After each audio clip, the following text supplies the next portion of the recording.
mungkin belum tahu mengenai etika batuk dan bersin yang benar. Yuk aku kasih tahu.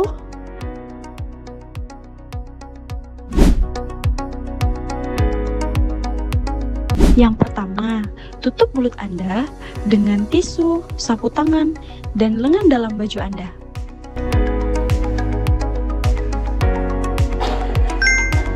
Yang kedua, buang segera tisu yang sudah dipakai pada tempatnya.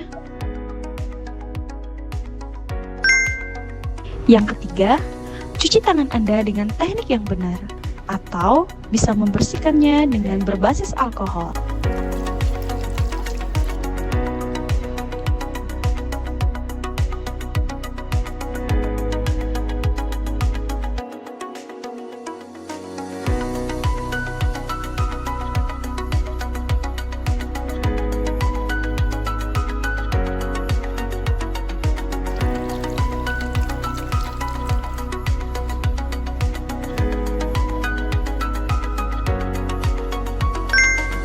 Yang keempat, gunakan masker ketika Anda sedang batuk dan bersin, agar tidak tertular yang lainnya.